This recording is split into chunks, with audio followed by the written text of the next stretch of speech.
Salut à tous et bienvenue sur la chaîne. Aujourd'hui, on va parler d'un sujet qui touche tout le monde, les courses alimentaires. Tu le sais peut-être pas, mais c'est un des plus gros postes de dépenses chaque mois. Et la bonne nouvelle, c'est qu'il y a plein d'astuces simples pour économiser sans se priver. Avant d'aller faire tes courses, la première étape, c'est avant même d'aller au supermarché. Beaucoup de gens partent sans préparation et c'est la pire erreur. Ce qu'il faut faire, d'abord, vérifie ton frigo et tes placards. Regarde ce que tu as déjà. Tu seras surpris de voir combien de produits tu avais oubliés. Ensuite, planifie tes repas pour 3 à 7 jours. Pas besoin d'un menu de chef étoilé, juste des repas simples que tu sais préparer.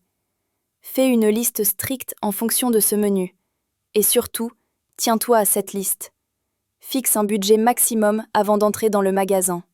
Ça te force à rester raisonnable.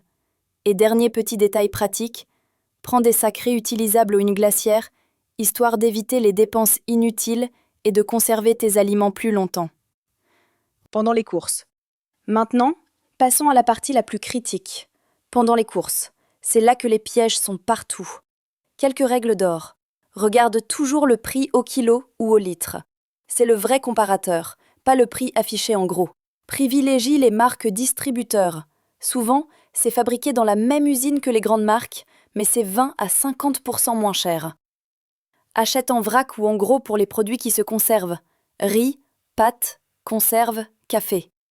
Compare les formats. Parfois, les lots promotionnels coûtent plus cher au kilo qu'un seul paquet. Choisis des fruits et légumes de saison. Ils sont moins chers, meilleurs et souvent locaux. Congelés égale tes alliés. Les légumes congelés coûtent souvent moins cher, durent plus longtemps et gardent leurs vitamines.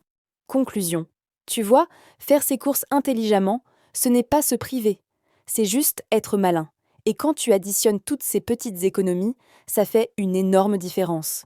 Exemple concret. Si tu économises seulement 20 € par semaine, ça fait plus de 1000 € par an. Et si tu investis cet argent, imagine ce que ça peut représenter dans 10 ou 20 ans. Donc retiens ça. Chaque euro économisé, c'est un euro qui peut travailler pour toi demain. Voilà, si cette vidéo t'a été utile, pense à mettre un like, abonne-toi à la chaîne pour plus d'astuces argent et dis-moi en commentaire, toi, combien tu dépenses en moyenne pour tes courses.